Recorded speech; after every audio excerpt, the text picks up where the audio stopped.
They say that history is written by the one who wields the pen. But in the case of Wallis Simpson and Edward, the pen has been held by a lot of different people. But seeing as it's Valentine's Day today, as I'm filming, you're probably going to see this tomorrow, I thought we'd get right back into our deep dive into Wallis Simpson's memoirs and explore her version of how she managed to make a future king and later king fall so madly in love with her, he agreed to lose everything as long as he didn't lose her.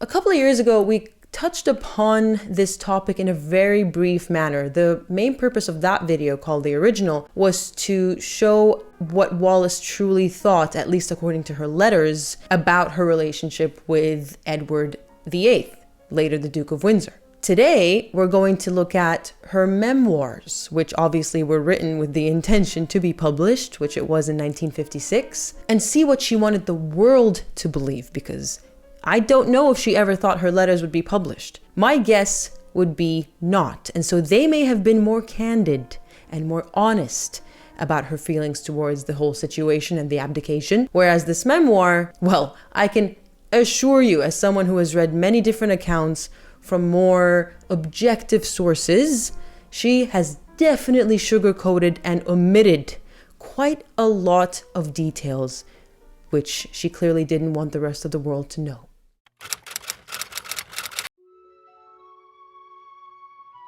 I find that the general belief around the romance between Wallis and Edward was that it was hot and heavy, and it too was a whirlwind romance. They clapped eyes on each other, and Edward in particular was struck, taken by this married woman who was at the time when they met in 1930 in her mid-30s. According to Wallis, though, that couldn't have been further from the truth. It seems that it was a very slow burn, which already is a huge distinction between her romance with Edward and Meghan and Harry's romance, which we all witnessed in real time, and most definitely falls under the definition of a whirlwind romance, which is very typical with the Meghan Markle types of the world, all the love bombing, and it just happens very fast. I'm sure some of us even know people in real life where we're like, oh, aren't you moving a bit too fast? What do you mean you're already moving in? What the? You barely know each other. You're getting married? But that wasn't the case with Edward and Wallis. When they first met in 1930, she was very sick. She had a cold, and they'd met at a gathering, a function, in the elite circles of London. Now, one thing I do want to say about Wallis, which I have said before covering her memoirs, is that she really skirts over the details. She does not even explain once how she manages to always, wherever she goes, whether it's the US, whether it's China, or whether it's the UK, she always manages to find herself in the most elite echelons of society. And so clearly she had some social climbing skills and some networking skills, which she doesn't mention. It's only natural. I don't think many people would mention how they accomplish things because they want to keep it like a trade secret, or they just want to seem as though, oh, I'm just so charismatic. Everyone just likes me. And the same can be said about Meghan. Meghan would have you believe that she just happens to know the right people because she was a Hollywood mover and shaker, when the truth is she was, and I don't know if she still is, she seems to be getting rusty, a networker and social climber of the highest order. But I digress.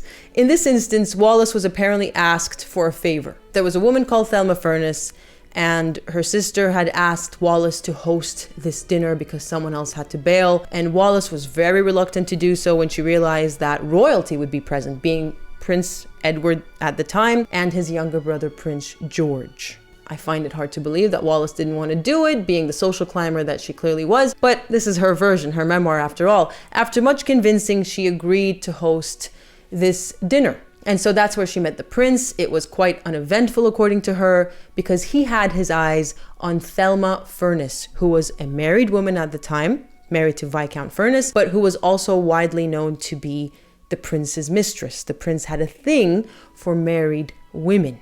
6 months had passed, or perhaps even more, before they met again, and it was yet again uneventful. He recognized Wallis and Ernest, her husband. She was married and he was with her at all these parties. And he apparently came up to them and said, "Oh yeah, I recognize you, have a nice night." And he went away.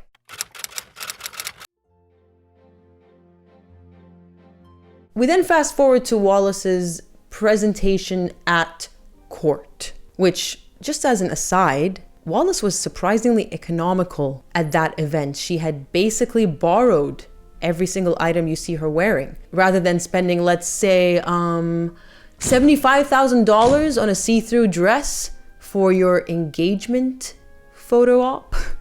Now, if you don't know what a presentation is, it's basically when a woman, usually a younger woman, is presented, as the name suggests, to the king and queen at court to formally announce their arrival and their presence in high society. Now, obviously, given that this was a presentation at court, a certain Prince of Wales, was also in attendance. And I believe that this event is when the initial sparks flew. What happened during this event was that she had apparently overheard Edward complaining to someone about the lighting and how it made all the women look ghastly. And so later on, when he complimented her dress at the post-presentation reception, she says, "But sir, I understood that you thought we all looked ghastly." He was startled. Then he smiled. "I had no idea my voice carried so far."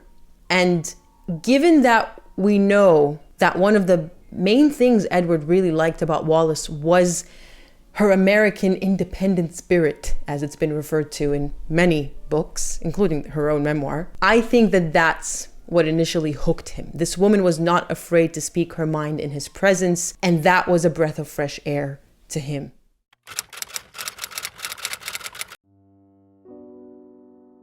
We then fast forward to 1932. So another 6 months pass. They don't see each other until Wallis and Ernest are invited by a mutual friend to Fort Belvedere, which was Edward's bachelor pad or bachelor castle at the time. At this stage, over a year after they first met, there was still nothing going on between them, at least according to Wallis. Edward didn't pay her any special attention to begin with, and this, I suppose, can be evidenced by the fact that the invitations to Fort Belvedere were very sparse. They were maybe invited around 3 times in all of 1932. Something then happened which made Wallis, I suppose, perk up and perhaps realize for the first time that the prince may have taken an interest in her. And that was in March of 1933, when she and Ernest were literally about to board a ship to New York, when a last-minute telegram arrived for them from the Prince of Wales himself, wishing them a good journey. Interestingly, the captain of the ship took note, and Wallis and Ernest were subsequently treated very well, which Wallis admitted to being very flattered over and loving every minute of it. Perhaps that's when she got the first taste of the special treatment that you get when you are so openly affiliated with royalty. When they came back in May, a couple of months later, the prince threw a birthday party for Wallis, and then he started to visit their house very often. And this is when the pivotal moment, I think, in the relationship really happened. And when Wallis's deceptiveness in this memoir really starts to show if you know the other side of the story. Wallis says that Thelma Furness, who throughout this time was the prince's mistress, had to go to the US. And so we know this famous story. We've talked about it before. She asks Wallis to take care of him while she's gone. And Wallis goes, "Yeah, sure, I'll take care of him." What's interesting in this memoir is, apart from mentioning rumors that the prince had his eye on Thelma Furness in 1930, Wallis never really acknowledges that they had a relationship. She just makes it sound like they were all couples, part of this friend group, which the Prince of Wales happened to be a part of, and nothing untoward was happening. There was never any acknowledgement of this affair. And I believe she did that deliberately so that when she talks about how they grew closer when Thelma was away, it doesn't sound like she stole another woman's man. Granted, Thelma was a married woman herself having an affair. And so The stories from other sources and Wallis's version now converge in that everyone is in agreement that this crucial period was when the prince became enamored with Wallis. Now, of course, she doesn't tell us how or why the prince's interest in her skyrocketed during Thelma's absence, but Wallis just has this way in general of downplaying the nature of her relationship with men. She always makes it sound like her friendships with men are platonic. For instance, she'd say things like, every day on his way home from the palace, he would stop by my house when Ernest was abroad in the US for cocktails and a brief chat. Is that what the kids are calling it these days? Now, this is a part of the book that I actually had to stop reading and get up and take a brief break because of the height of her deception. And this is specifically in relation to how she described the breakdown of the affair of the relationship between Thelma and Edward upon her return from the US. This is what she says. Thelma returned in the early spring. Something had happened between her and the prince. Notice how she's playing dumb. She was back at the fort once, but the former warmth and easiness of their relationship were plainly gone. Again, no mention of an affair whatsoever. One afternoon she came to Bryanston Court, which was Wallis's home. It was an unhappy call. She told me that the prince was obviously avoiding her. She couldn't understand why. He would not speak to her himself on the telephone. No more invitations to the fort were forthcoming. Finally, she asked me point blank if the prince was interested in me. Keen was the word she used. This was a question I had expected, and I was glad to be able to give her a straight answer. Oh, I bet you were. Thelma, I said, I think he likes me. He may be fond of me. But if you mean by keen that he is in love with me, the answer is definitely no. And the reason I got up and stopped reading at that point was I just couldn't stomach her blatant lies. Again, she could get away with it at the time in the 50s because there were no disputing or alternate stories that were being published. But now that we know from multiple independent sources that she stole the man right under Thelma's nose and is now playing dumb. She's playing dumb. Oh, I don't know why their relationship soured. Gee, I wonder what happened.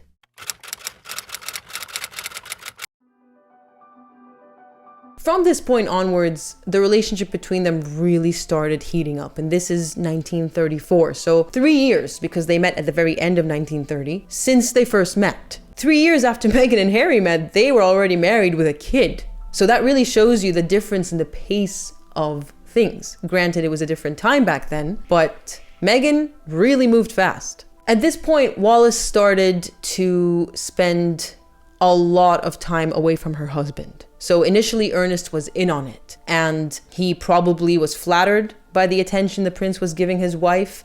Back in the day especially, it was an honor really to be singled out by a member of royalty, especially a future king. But as things started getting more serious, Ernest started really, wanting to quit the game. And so while the invitations to spend holidays, in the Mediterranean, in the continent, as they call it, mainland Europe, were coming in hot, Ernest would always excuse himself. And Wallis talks about how he started going to the US more and more often, and she had realized that he had started an affair with an old friend of hers called Mary. Now, she doesn't name Mary, but I know this because of all the other books and documentaries I'd watched about her life story. We get a timeline for when they actually fell in love, at least according to Wallis. I believe Prince Edward at this point was already head over heels about her, but if she ever loved him, there's a lot of dispute about that too. Another parallel with Meghan. People say Meghan never loved Harry. But if she ever did, according to her, it was on a trip to Biarritz, is that how you say it? Southern France, where they would basically spend evenings walking along the shore and watching the sunset together. Sounds very romantic and cliche to me, so don't know if I buy it. It's just her version of the story. But at the conclusion of this trip, Edward presented her with the first diamond and emerald charm. And anyone who knows about their romance would instantly recognize these charms that he always gave her. They were infamous at the time. Eventually, Edward introduced her to his parents.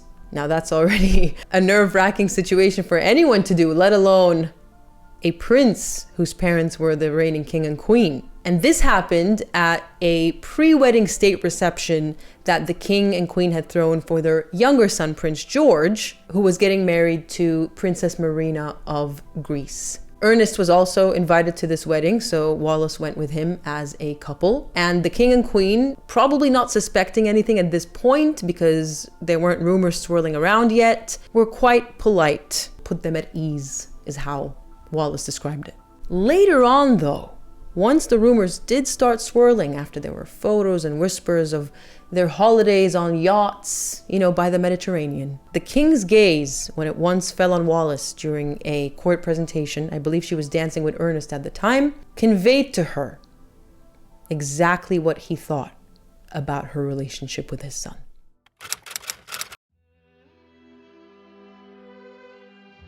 This is another pivotal part of the story. And it's a striking parallel I had never come across or even considered before reading this memoir. You know how we've always heard, and I think Harry himself even perhaps admitted in Spare, if I'm remembering correctly, that when William married Catherine and became a family man, Harry felt a sense of loss. And I don't believe Harry really ever got over it. And it's probably also why William and Catherine were very careful about including Harry. He always looked like he was a third wheel. And many people believe that it was this loss that made Harry not only feel empty in emptiness, but an equally strong desire to fill up that void, a desperation. And to him, that would have been getting married, doing what his brother did, finding his own happiness too. And so Wallis actually says that she believes the prince latched onto her as intensely as he did because she just happened to be there at the right time. It wasn't that there was anything particularly special about her, but he had lost his favorite younger brother. They were very close. And this new sadness that she had never noticed in him before had taken hold of him after that wedding. In fact, she even says that he grew more dependent on her after his brother was married. And that's an interesting parallel because Meghan also happened to come across Harry when he was feeling that way. He was vulnerable and he felt desperate to find a companion to fill that emptiness that William had left behind. And I know it's weird because, one's your brother and one's a future wife, but it's the companionship that people want. As their relationship intensified, of course, Ernest and Wallis were a lost cause. They both recognized that. And so Wallis asked Edward for a divorce lawyer. He got her one. And she never mentioned the very famous scheme that I believed we did talk about, perhaps in the original, where they basically orchestrated this plot where Ernest was to be caught with his actual mistress, Mary, in bed, thereby allowing Wallis to seek a divorce.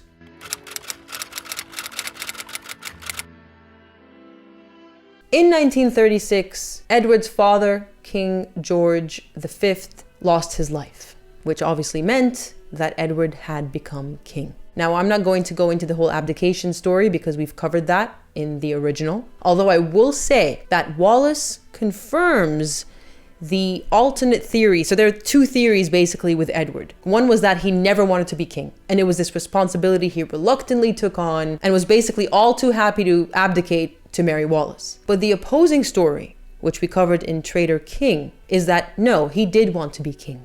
And he wanted to do things his own way, which included making Wallis his queen. Wallis confirms this version. She says there are those who have said that he did not want to be king, that he had no appetite for the rigid, highly organized pattern of life followed by his father and grandfather before him. This is simply not so. In all my countless hours with David, I never once heard him say that he did not wish to be king. All his talk was the other way, what he would do when he was king. Now he was excited and challenged by what he took to be his mission to modernize the monarchy within its traditional glory and strength.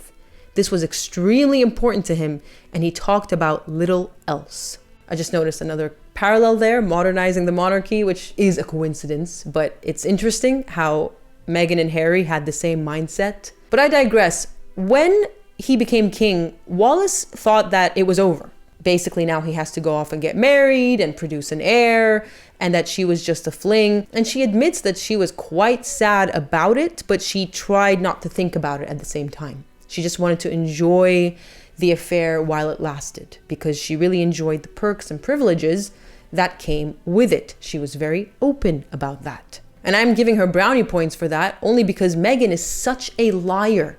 Meghan makes it look like Harry's the lucky one. He's the one who scored the jackpot when he met her.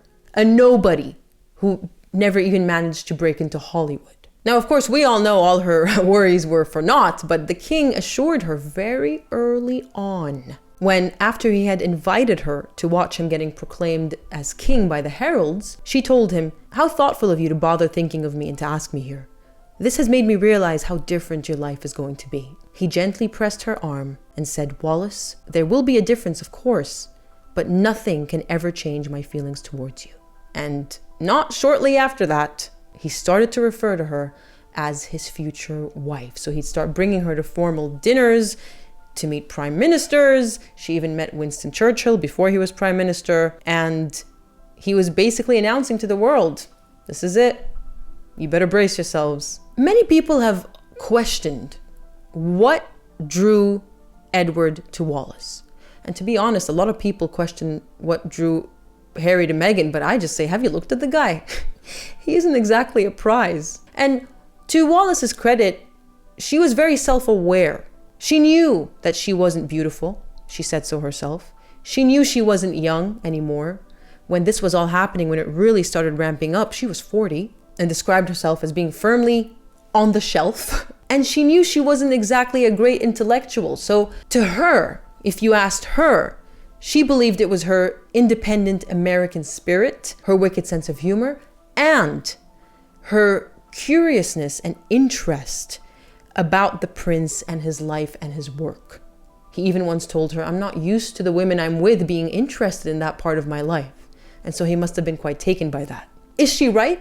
Is that all it took to land a prince who was notoriously a womanizer, you know, hopping from one relationship to another? I don't know. There are some more salacious explanations that I touched upon in previous videos. There's a lot of talk about Wallis having some special skills that would make any man become committed to her. Basically, it was a mystery even to Wallis. She had enough humility, I suppose, to be just as confounded as the rest of the world. But she wasn't shy to share what attracted her to him. She says, "I had no difficulty in explaining to myself the nature of the prince's appeal to me. Over and beyond the charm of his personality and the warmth of his manner, he was the open sesame to a new and glittering world that excited me as nothing in my life had ever done before. For all his natural simplicity, his genuine abhorrence of ostentation, there was nevertheless about him, even in his most Robinson Crusoe clothes, an unmistakable aura of power and authority. His slightest wish seemed always to be translated instantly into the most impressive kind of reality. Trains were held, yachts materialized, the best suites in the finest hotels were flung open, airplanes stood waiting. What impressed me most of all was how all this could be brought to pass without apparent effort, the calm assumption that this was the natural order of things, that nothing could ever possibly go awry. That evening, as I turned over these matters in my mind, it seemed unbelievable that I, Wallis Warfield of Baltimore, Maryland, could be part of this enchanted world. It seemed so incredible that it produced in me a happy and unheeding acceptance."